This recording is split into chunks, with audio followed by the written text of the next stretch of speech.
Hello दोस्तों, स्वागत है आपका हमारे YouTube चैनल दी अंकित राठी में।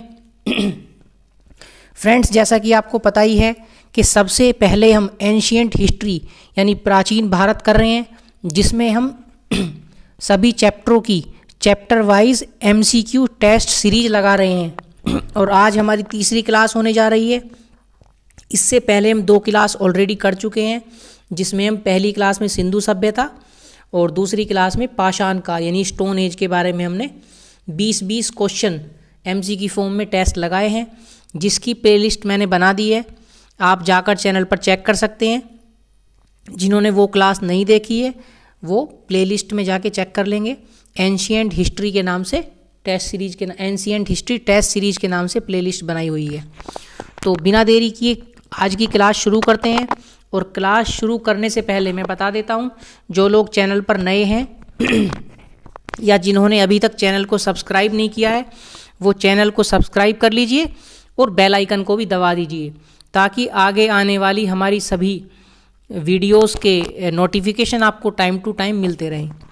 तो जैसा कि आपको दिख रहा होगा स्क्रीन पे, history MCQ practice set chapter wise 2 chapter हमारे हो चुके हैं, सिंधु सभ्यता और पाषाण काल। ये तीसरा चैप्टर है वैदिक सभ्यता।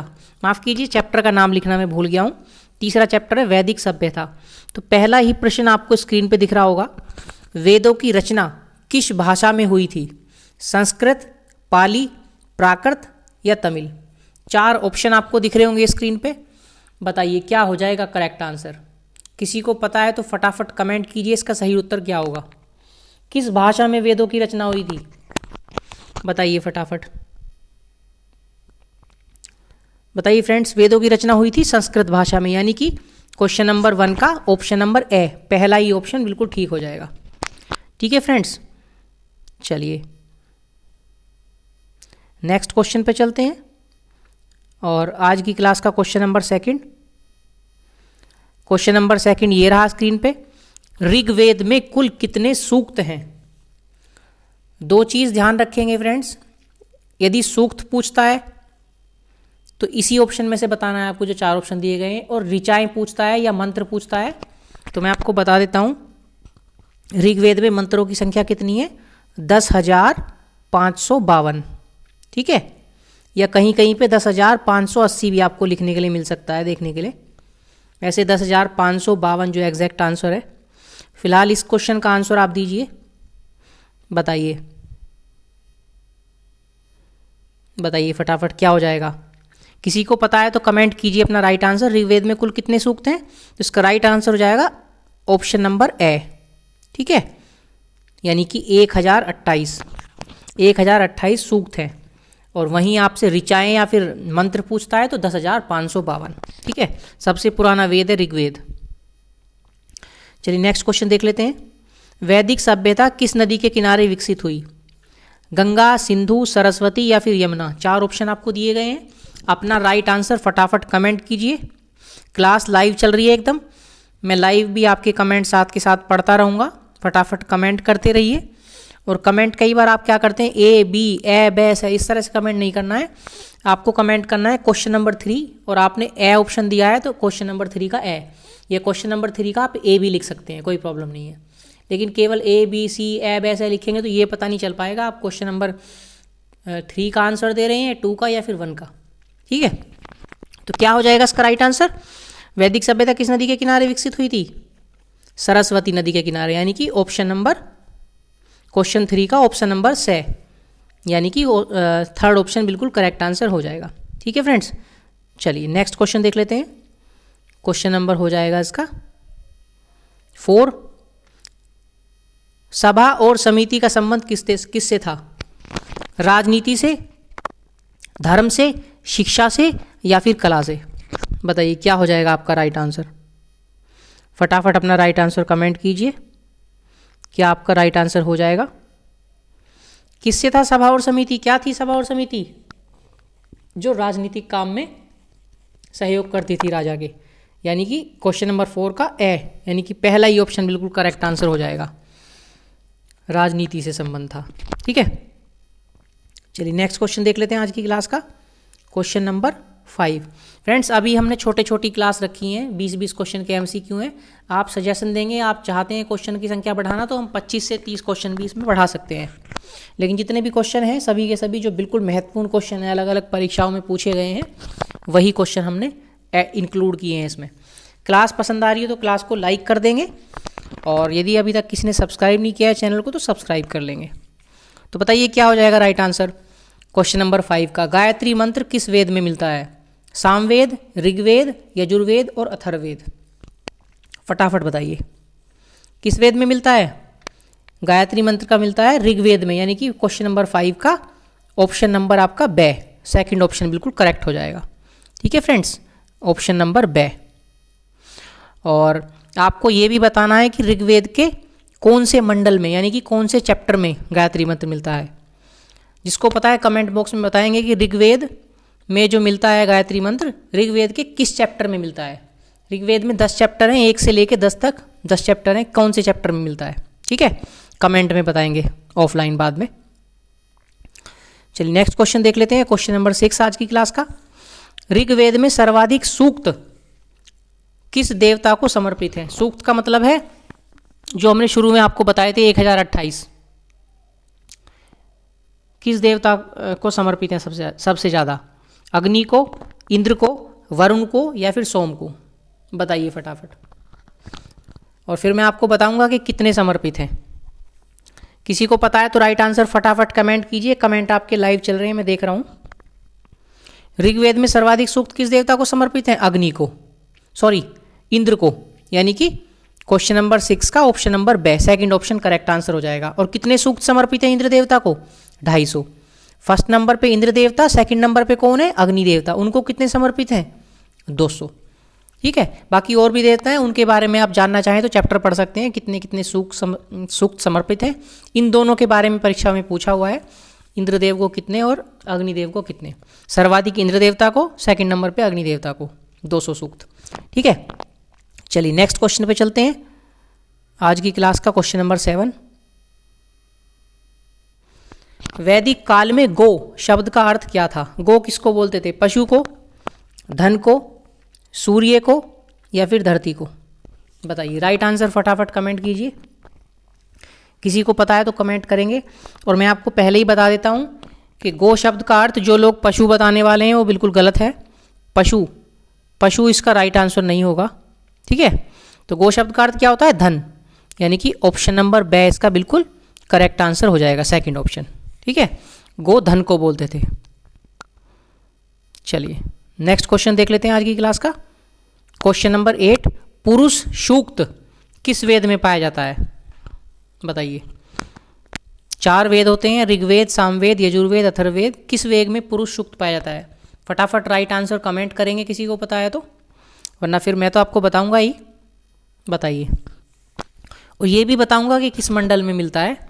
किस में मिलता है पुरुष सूक्त? ऋग्वेद में, यानी कि क्वेश्चन नंबर 8 का ऑप्शन नंबर ए, पहला ही ऑप्शन करेक्ट हो जाएगा। और ऋग्वेद के 10वें मंडल में, 10वें मंडल में, मंडल का मतलब है चैप्टर, 10वें मंडल या 10वें चैप्टर में पुरुष सूक्त पाया जाता है। ठीक है, चलिए मिलता है। क्वेश्चन नंबर 9 देखेंगे आज की क्लास का फटाफट से। वैदिक समाज की सबसे छोटी इकाई क्या थी? बताइए। वैदिक समाज की सबसे छोटी इकाई क्या थी? मैं थोड़ा सा एक्सप्लेन भी कर देता हूँ इस क्वेश्चन को, तब तक किसी को पता है तो राइट आंसर फटाफट कमेंट करेंगे। वैदिक काल में क्या था फ्रेंड्स? सबसे पहले आ जाएगा आपका कुल, जिसे परिवार बोलते हैं। उसके बाद ग्राम आ जाएगा। ठीक है, उसके बाद आपका आ जाएगा विश्व। ठीक है, उसके बाद फिर आज आपका आ जाएगा जन, और उसके बाद आपका आ जाएगा राष्ट्र।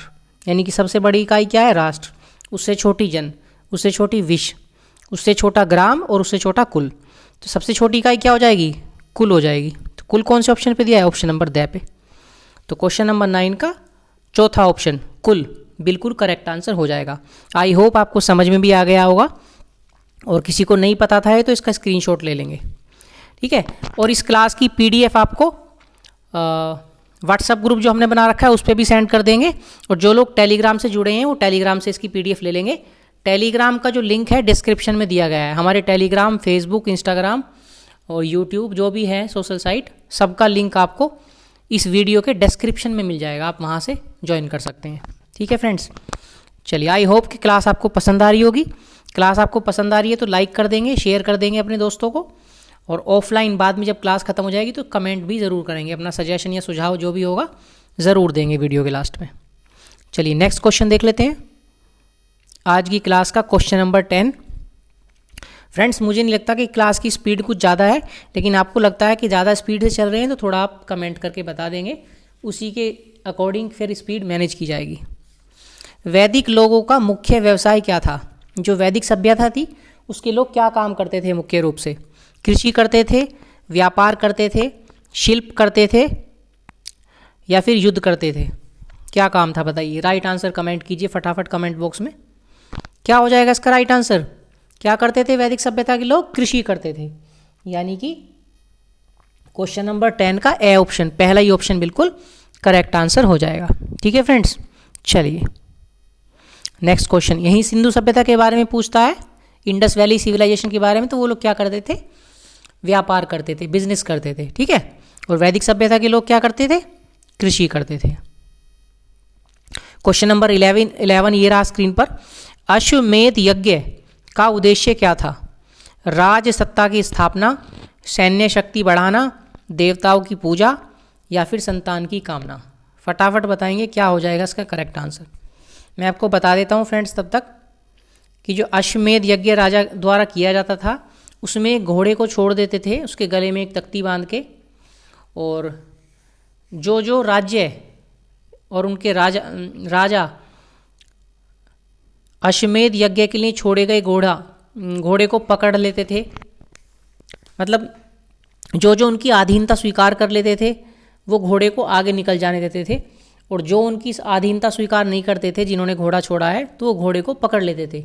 फिर उनमें युद्ध होता था। तो उसी के आधार पर पता चलता था कि सत्ता वहाँ किस राजा की होने वाली है। तो कौन सा हो जाएगा इसका सही ऑप्शन? मैंने आपको हिंट दे दिया है। अश्वमेध यज्ञ का उद्देश्य क्या था? राज सत्ता की स्थापना करना, यानी कि पहला ही ऑप्शन इसका करेक्ट आंसर हो जाएगा। ठीक है, 3 तरह के यज्ञ वैदिक काल में किए जाते थे। अश्वमेध यज्ञ है, राजसूय यज्ञ, एक यज्ञ और है, वो आप कमेंट बॉक्स में बताएंगे कौन सा यज्ञ था। चलिए नेक्स्ट क्वेश्चन देख लेते हैं, क्वेश्चन नंबर 12 आज का। वैदिक काल में राजा का चुनाव किसके द्वारा होता था? कौन चुनता था राजा को? सभा, समिति, पुरोहित, या सेनापति? बताइए क्या हो जाएगा इसका राइट आंसर, फटाफट बताइए फ्रेंड्स। सेनापति तो राजा को चुनता नहीं था, ठीक है, और ना ही पुरोहित चुनता था। अब बची सभा और समिति। तो यदि आपने चैप्टर पढ़ा होगा आपको पता होगा, जो सभा थी वो उच्च लोगों की सभा हुआ करती थी, उच्च लोगों की एक संस्था थी, और जो समिति थी वो परिषद की तरह थी। समिति में सभी आम लोग होते थे। ठीक है, तो इसका राइट आंसर क्या हो जाएगा? कौन चुनता था? आम लोग चुनते थे, यानी कि समिति के लोग चुनते थे। तो क्वेश्चन नंबर 12 का option number B, second option बिल्कुल करेक्ट आंसर हो जाएगा। ठीक है फ्रेंड्स, चलिए नेक्स्ट क्वेश्चन देख लेते हैं, क्वेश्चन नंबर 13। सप्त सिंधु शब्द का अर्थ क्या है? ये मैंने आपको रील बना के या फिर पोस्ट में भी ये क्वेश्चन आपसे पूछा है। सप्त सिंधु शब्द का क्या अर्थ था वैदिक काल में? 7 नदियाँ, 7 पर्वत, 7 जनजातियाँ, 7 राज्य। बताइए फटाफट क्या हो जाएगा इसका करेक्ट आंसर, फटाफट बताएंगे क्या होगा इसका आंसर। सप्त सिंधु शब्द का अर्थ क्या है? 7 नदियाँ फ्रेंड्स। सप्त सिंधु का अर्थ क्या है? 7 नदियाँ, यानी कि क्वेश्चन नंबर 13 का ऑप्शन ए, पहला ही ऑप्शन बिल्कुल करेक्ट आंसर हो जाएगा। ठीक है फ्रेंड्स, चलिए नेक्स्ट क्वेश्चन पे चलते हैं, आज की क्लास का क्वेश्चन नंबर 14। क्लास पसंद आ रही है तो क्लास को लाइक शेयर कर देंगे, और अभी तक किसी ने सब्सक्राइब नहीं किया है चैनल तो चैनल को सब्सक्राइब कर लेंगे। यजुर्वेद का मुख्य विषय क्या है? संगीत, यज्ञ की विधियाँ, औषधि, या फिर ज्ञान? इसके तो नाम से ही पता चल रहा है कि यजुर्वेद में क्या होगा, यज्ञ की विधियों के बारे में इसमें बताया गया है। ठीक है फ्रेंड्स, तो क्वेश्चन नंबर 14 का ऑप्शन बी, यानी कि सेकंड ऑप्शन बिल्कुल करेक्ट आंसर हो जाएगा। ठीक है फ्रेंड्स, चलिए नेक्स्ट क्वेश्चन पे चलते हैं, आज की क्लास का क्वेश्चन नंबर 15। ये रहा क्वेश्चन नंबर 15 स्क्रीन पर। वैदिक शिक्षा का प्रमुख केंद्र क्या था? गुरुकुल, विद्यालय, मठ या विश्वविद्यालय। तो आपको पता होगा फ्रेंड्स, वैदिक काल में विश्वविद्यालय तो हुआ नहीं करते थे, ठीक है। तो अब 3 ऑप्शन आपको बचते हैं। तो उस समय विद्यालयों का भी चलन नहीं था वैदिक काल में। तो क्या हुआ करते थे, तब हुआ करते थे गुरुकुल। गुरुकुल में लोग शिक्षा प्राप्त करते थे। तो क्वेश्चन नंबर 15 का फ्रेंड्स ए ऑप्शन, पहला ही ऑप्शन यानी कि ए ऑप्शन राइट आंसर हो जाएगा, गुरुकुल। ठीक है फ्रेंड्स, चलिए नेक्स्ट क्वेश्चन देख लेते हैं। क्वेश्चन नंबर 16 आज की क्लास का। वैदिक समाज में विवाह को क्या कहा जाता था? संस्कार, संयोग, विवाह संस्कार या फिर यज्ञ? बताइए क्या हो जाएगा इसका राइट आंसर। फटाफट कमेंट कीजिए, कमेंट बॉक्स में फटाफट कमेंट कीजिए। क्या कहा जाता था फ्रेंड्स? आपने वैदिक सभ्यता चैप्टर पढ़ा होगा तो आपको पता होगा वैदिक काल में क्या था, 16 संस्कार हुआ करते थे। 16 संस्कार, ठीक है। उसमें बच्चे के जन्म से लेके बच्चे की मृत्यु तक, अंतिम यात्रा तक सभी 16 संस्कार उनको बताया गया है। कौन सा संस्कार किस तरह से होता था, उसमें क्या सब होता था, ये सब वैदिक काल में बताया गया है, ठीक है। तो विवाह क्या था? विवाह एक संस्कार था। तो केवल संस्कार नहीं बोलेंगे इसको, विवाह संस्कार दिया गया है, तो ये वाला बेटर ऑप्शन हो जाएगा। यदि ऑप्शन में विवाह संस्कार नहीं दिया होगा तो संस्कार को भी हम टिक कर सकते हैं, ठीक है फ्रेंड्स। तो फिलहाल क्वेश्चन नंबर 16 का ऑप्शन नंबर से यानी कि तीसरा ऑप्शन बिल्कुल करेक्ट आंसर हो जाएगा, ठीक है फ्रेंड्स। चलिए नेक्स्ट क्वेश्चन देख लेते हैं। क्वेश्चन नंबर 17 आज की क्लास का। अथर्ववेद को किस नाम से भी जाना जाता है? बताएंगे फटाफट। ब्रह्मवेद, ज्ञानवेद, अथर्वागिरस या संहिता वेद? फटाफट बताएंगे किस नाम से जाना जाता था। 4 ऑप्शन दिए गए हैं, चारों ऑप्शन में से अपना करेक्ट ऑप्शन आप कमेंट करेंगे। क्या कहते थे अथर्ववेद को किस नाम से जाना जाता था? अथर्वागिरस, यानी कि ऑप्शन नंबर से। क्वेश्चन नंबर 17 का ऑप्शन नंबर सी बिल्कुल करेक्ट आंसर हो जाएगा। कोई क्वेश्चन गलत है या किसी का गलत उत्तर बाई मिस्टेक बता दिया जाता है तो आप कमेंट बॉक्स में कमेंट कर देंगे। कमेंट आपके रेस्पेक्टफुल होने चाहिए, ये नहीं है कि कुछ भी आप टीचर को उल्टा सीधा कमेंट बॉक्स में लिखते हैं, क्योंकि गलती इंसान से ही होती है, भगवान कोई भी नहीं है यहाँ। तो कई बार गलती मिस्टेक भी हो जाती है। चलिए नेक्स्ट क्वेश्चन देखेंगे। क्वेश्चन नंबर 18 ये रहा आपकी स्क्रीन पर। वैदिक आर्य भारत में किस दिशा से आए थे? बताइए किस दिशा से आए थे जो वैदिक आर्य थे भारत में? इस तरह से हमारी पृथ्वी थी, ठीक है, इस तरह से ये भारत बना हुआ था, ठीक है। किस तरफ से आए थे? पश्चिम साइड से और ऊपर से, इधर से ऐसे इस तरफ आए थे, इस तरह से भारत में घुसे थे। तो इसे क्या बोलेंगे? पश्चिम बोलेंगे और उत्तर पश्चिम बोल देंगे। तो इसमें ऑप्शन दिया गया ऑप्शन नंबर बे, पश्चिमोत्तर दिशा से भारत में आए थे आर्य, ठीक है, आर्यंस। तो क्वेश्चन नंबर 18 का ऑप्शन नंबर बे यानी कि सेकंड ऑप्शन बिल्कुल करेक्ट आंसर हो जाएगा। चलिए नेक्स्ट क्वेश्चन देखेंगे जो कि आज की क्लास का अंतिम प्रश्न है। वैदिक काल में विश्व शब्द का अर्थ क्या था? बताएंगे फटाफट। ग्राम, कुल, जन या राष्ट्र? ग्राम, कुल, जन या राष्ट्र? विश्व शब्द का अर्थ क्या था? तो फ्रेंड्स मैं आपको बता दूं कि विश्व का अर्थ है राष्ट्र, यानी कि ऑप्शन नंबर दे। एक सेकेंड, क्वेश्चन नंबर 19 का ऑप्शन नंबर दे बिल्कुल करेक्ट आंसर हो जाएगा। और आपसे एक बात बता देता हूँ, मैंने पहले भी चार्ट बना के बताया था 1 2 3 4 5 करके। तो यहाँ पे बीच में एक शब्द आया था विश्व, ठीक है। वो विश्व और ये विश्व दोनों शब्द अलग अलग हैं। ये नहीं बोलना कि सर विश्व तो बीच में आपने पढ़ाया था और राष्ट्र तो सबसे आगे यहाँ पे दिया हुआ था, अलग था। नहीं, जो सबसे लास्ट में राष्ट्र दिया हुआ है उसका मतलब विश्व होता है, विश्व। मैंने आपको विश्व बताया था बीच में, यहाँ पे विश्व, तो विश्व अलग है, ठीक है। और विश्व के अधिपति को बोलते थे विश्वपति। ऐसे ही जो कुल था, कुल के उसको बोलते थे कुलप, ठीक है। ग्राम के जो अधिकारी को बोलते थे ग्रामीण। इस तरह से उनको बोला जाता था, आपने पढ़ा होगा चैप्टर तो आपको पता भी होगा इसके बारे में। तो ये आज का सेकंड लास्ट क्वेश्चन था और आज का लास्ट क्वेश्चन ये रहा स्क्रीन पे। वैदिक काल में सूत का कार्य क्या था? कहानी कहना, रथ चलाना, संगीत गाना या फिर लेखन करना। वैदिक काल में सूत का कार्य क्या था? तो इस क्वेश्चन का आंसर मैं कल आपको बताऊंगा। वैसे तो मैं अभी बता सकता हूं, लेकिन आपके लिए होमवर्क है ये क्वेश्चन, ठीक है। आपके लिए HW है। ऑफलाइन जब वीडियो ख़त्म हो जाएगी आप सभी इसका आंसर देंगे होमवर्क में।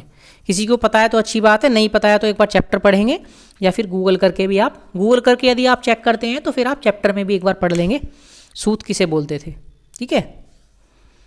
तो मैं हल्का सा हिंट आपको देता हूँ, किसी व्यक्ति को सूत बोला जाता था, तो आप देख लेंगे कौन सा ऑप्शन इसमें से सही होगा। तो आज की क्लास यहाँ तक ही। अगली क्लास का नोटिफिकेशन आपको, इन्फॉर्मेशन आपको यूट्यूब व्हाट्सएप से मिल जाएगी, ठीक है। और मिलते हैं फिर कल फिर अगली क्लास में। और वैदिक सभ्यता के बाद आपकी होने वाली है बौद्ध धर्म की क्लास होगी, फिर जैन धर्म होगा, ठीक है। इसी तरह क्रम में हम पूरा एंशिएंट हिस्ट्री निपटाएंगे। किसी का कोई सुझाव या सजेशन है तो आप हमें कमेंट बॉक्स में कमेंट कर सकते हैं, ठीक है। और अभी तक किसी ने चैनल को सब्सक्राइब नहीं किया तो सब्सक्राइब कर लीजिए और वीडियो को लाइक शेयर कर दीजिए। Thank you, bye bye, take care.